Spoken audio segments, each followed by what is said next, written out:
La Banque d'investissement et de développement de la CEDEAO a officiellement lancé sa première édition du Forum d'investissement de la CEDEAO EIF ce jeudi 4 avril 2024 à Lomé, la capitale togolaise. Le Togo, c'est également le centre de l'Afrique de l'Ouest.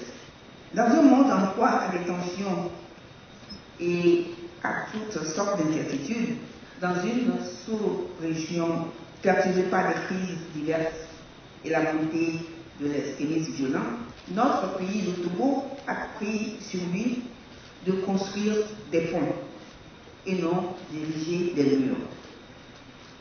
Que ce soit sur le plan politique ou sur le plan économique. Distingués invités, j'adresse mes félicitations aux initiateurs de ce forum qui arrivent à point nommé. Présent, le représentant du président de la commission de la CEDEAO, M. Sediko Douka, commissaire infrastructure à énergie et digitalisation de la CEDEAO, nous en parle. Donc comme vous savez, qui dit investissement, c'est lié à la question de financement. Aujourd'hui, ce qu'on remarque dans nos pays, dans tous les États, les 15 États membres de la CEDEAO, nous avons beaucoup de projets, mais c'est attirer les investisseurs qui est difficile. Et justement, pour les attirer, il faut rendre ces projets viables économiquement ou rentables financièrement à travers des études de faisabilité, que ce soit une faisabilité technique, économique, sociale, environnementale, pour justement démontrer que le projet est viable. Donc nous sommes là pour faire la promotion, le marketing de certains projets régionaux spécifiques que nous avons et pour attirer d'éventuels investisseurs.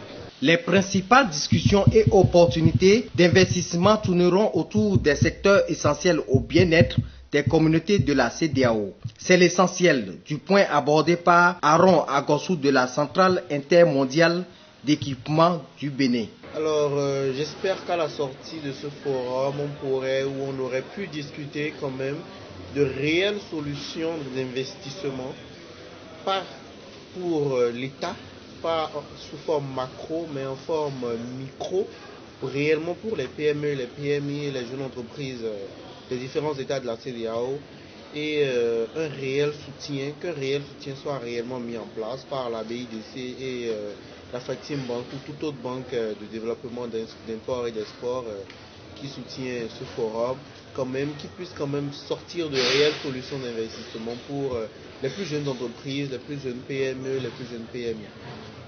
Voilà, vous avez 2 jours. Et qu'est-ce que vous attendez ou qu'est-ce que vous suggérez aux participants? Alors, il y a eu les différentes séances plénières qui se sont déroulées avec des grands mentors de différentes banques, de grands directeurs de banques qui ont eu à faire leur speech avec moins de secteur privé.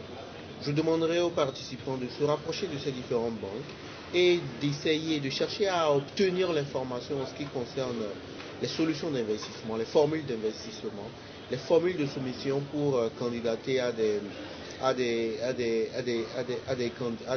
investissements, à des fonds disponibles auprès de ces banques, d'essayer de se rapprocher, d'engager des B2B, d'engager des meetings de personne à personne et ne pas simplement attendre les deal rooms ou encore les sessions plénières pour pouvoir s'informer. Oui, nous sommes en train de travailler avec la BIDC encore une fois. Il y a 500 millions de dollars qui ont été mobilisés et sur les 500 millions de dollars, nous n'avons pu effectivement utiliser que 10 millions de dollars. Ça veut dire que le taux d'utilisation de l'argent mobilisé est très faible. Bon, c'est dû au fait aussi que c'était une première expérience, que la BIDC n'est pas présente dans tous les pays et il fallait passer par toute une série de systèmes de sécurité qui n'ont fait que renchérir le coût du crédit. De manière concrète, ce que nous attendons, c'est d'avoir des contacts très avancés avec des potentiels partenaires financiers et investisseurs qui vont soutenir nos ambitieux programmes et projets en ce qui nous concerne dans le domaine des énergies renouvelables et de l'efficacité énergétique.